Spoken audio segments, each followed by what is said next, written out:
Who holds the executive power to administer laws in the Australian government? Option A. Australian government ministers and the Governor-General. Option B. Only the Prime Minister. Option C. Just the Parliament members.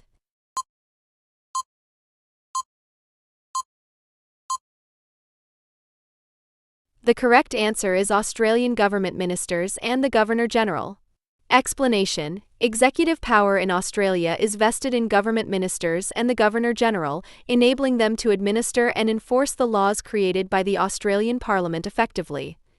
What actions can individuals take to combat racism and promote respect for all cultures in Australian society?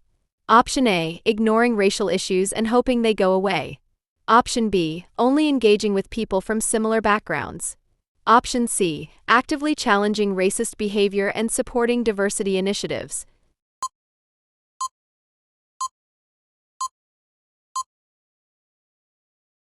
The correct answer is actively challenging racist behavior and supporting diversity initiatives. Explanation: combating racism involves actively confronting discriminatory behavior and advocating for diversity. These actions promote inclusivity and respect, helping to create a society where all individuals are valued and treated equally. How does Australian law support the principles of mutual respect and protect individuals from violence? Option A. By allowing aggressive behavior as a form of expression. Option B. By enforcing strict laws against violence and abusive behavior. Option C. By discouraging people from reporting crimes.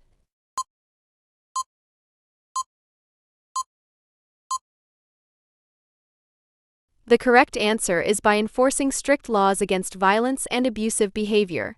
Explanation: Australian law prohibits all forms of violence and abuse, ensuring individuals can live safely while respecting the rights and dignity of others.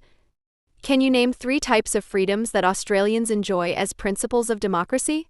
Option A. Freedom of speech, freedom of association, and freedom of religion. Option B. Freedom of travel, freedom of bearing arms, and freedom of education. Option C. Freedom of wealth, freedom of influence, and freedom of bearing arms.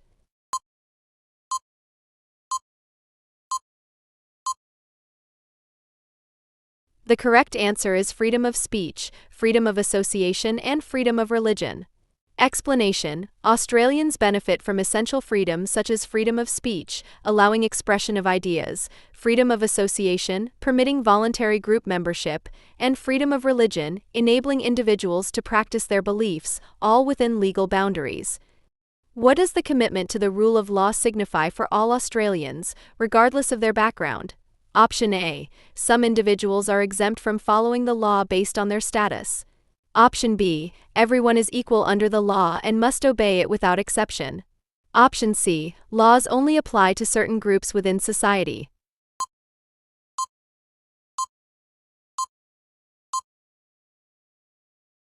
The correct answer is everyone is equal under the law and must obey it without exception. Explanation: the commitment to the rule of law ensures that all Australians, regardless of their background, are treated equally under the law. This principle promotes fairness, accountability, and a peaceful, orderly society where everyone must obey the law.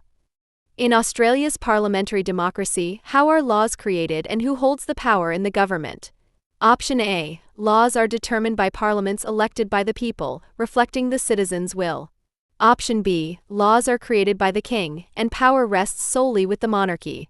Option C. Laws are decided by a small group of appointed officials without public input.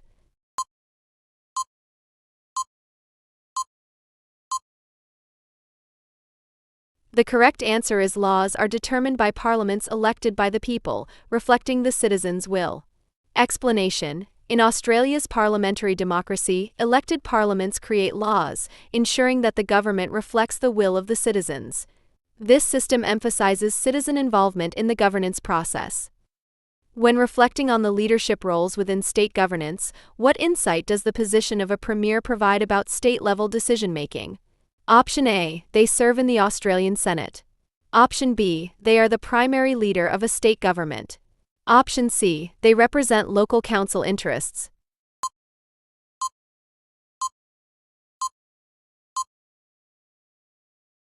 The correct answer is they are the primary leader of a state government. Explanation: The Premier oversees the state government, making critical decisions related to legislation, administration, and policies that directly impact the residents of the state. In a system where the head of state is represented in Australia, what role does the Governor-General fulfill? Option A, the head of the local government. Option B, an elected member of parliament.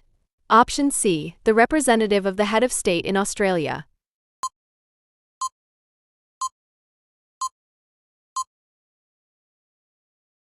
The correct answer is the representative of the head of state in Australia. Explanation: the Governor-General represents the King of Australia, performing ceremonial duties and constitutional responsibilities that maintain the connection between Australia and the monarchy. In a democratic system, what is suggested by the role of an elected member of parliament (MP)? Option A, they serve as representatives of the people in the parliament. Option B, they are appointed by the Prime Minister. Option C, they only represent local council interests.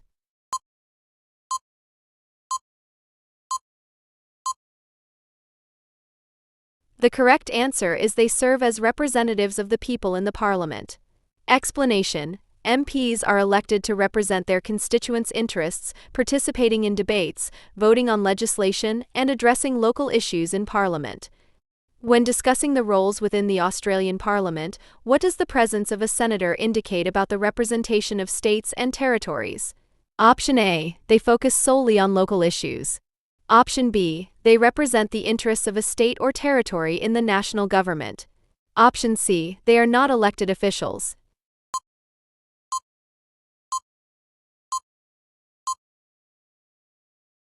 The correct answer is they represent the interests of a state or territory in the national government.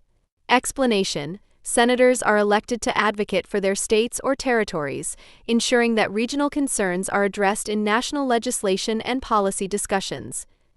Reflecting on the role of the Governor-General, why might having a representative of the monarchy be important in Australia? Option A, the Chief Justice takes on this role. Option B, the Prime Minister represents the monarchy. Option C, the Governor-General acts independently of political parties.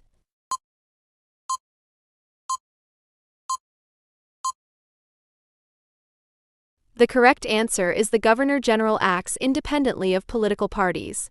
Explanation: the Governor-General represents the King, performing ceremonial duties while remaining neutral, ensuring the monarchy's role is respected in Australia's political framework. In a parliamentary democracy, what role do elected representatives play in reflecting the will of the people? Option A, they ensure that the government is accountable to the people.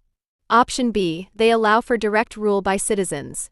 Option C, they eliminate the need for a prime minister.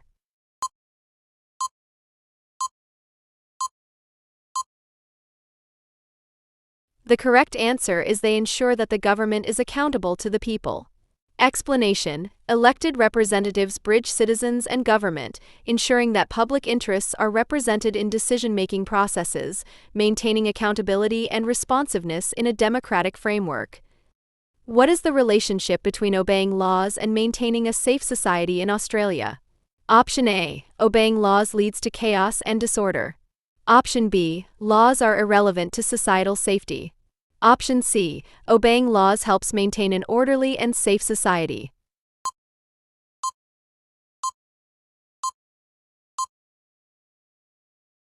The correct answer is obeying laws helps maintain an orderly and safe society. Explanation: the obligation to obey laws is essential for preserving order and safety within society, ensuring that citizens can enjoy their rights and freedoms. What privilege does Australian citizenship offer regarding employment in government roles? Option A, citizens can easily apply for any job in the world. Option B, citizens can apply for jobs in the Australian Public Service and Defence Force. Option C, citizens are guaranteed a job in the government.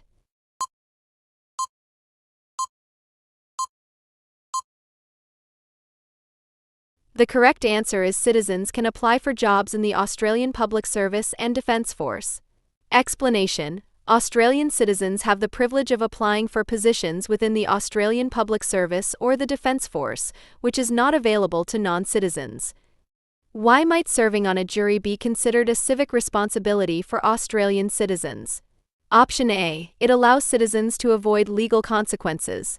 Option B, it is a paid position that enhances citizen income. Option C, it contributes to the justice system and upholds the law.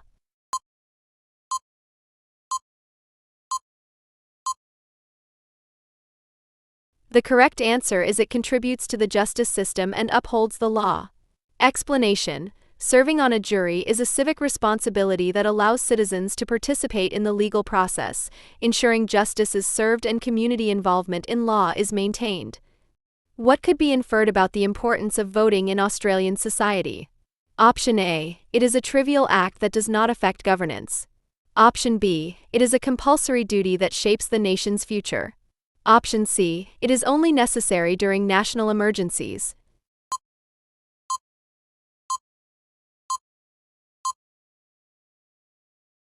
The correct answer is it is a compulsory duty that shapes the nation's future. Explanation: voting is compulsory for Australian citizens aged 18 and over, highlighting its significance in shaping the future of the country through informed participation in elections and referendums. How does voting serve as a privilege for Australian citizens aged 18 and over? Option A, it allows citizens to influence government decisions. Option B, it is optional for citizens to participate. Option C, it only applies to local elections.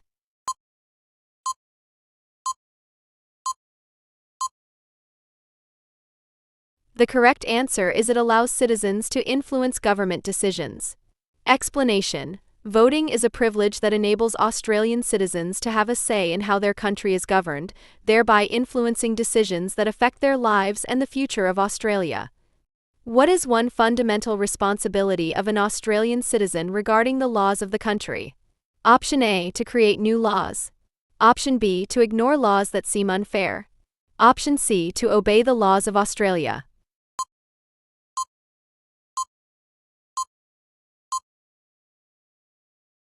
The correct answer is to obey the laws of Australia.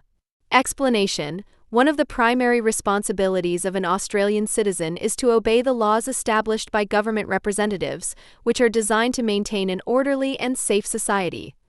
What key historical event is recognized on Anzac Day, which is observed annually on April 25th? Option A, the landing of the Australian and New Zealand Army Corps at Gallipoli during World War I. Option B, the signing of the Treaty of Versailles. Option C, the establishment of the Australian Commonwealth.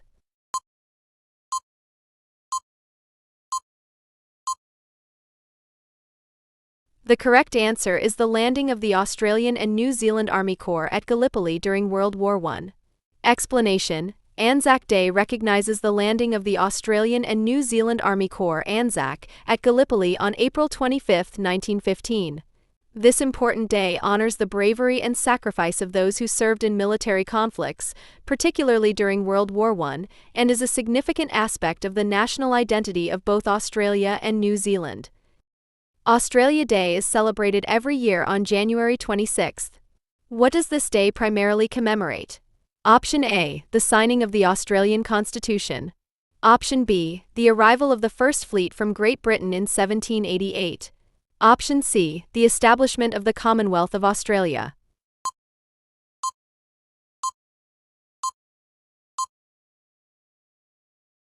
The correct answer is the arrival of the First Fleet from Great Britain in 1788. Explanation: Australia Day commemorates the arrival of the First Fleet from Great Britain in 1788, marking a significant event in the history of Australia. This day serves as a reflection on the country's history and the contributions of all Australians.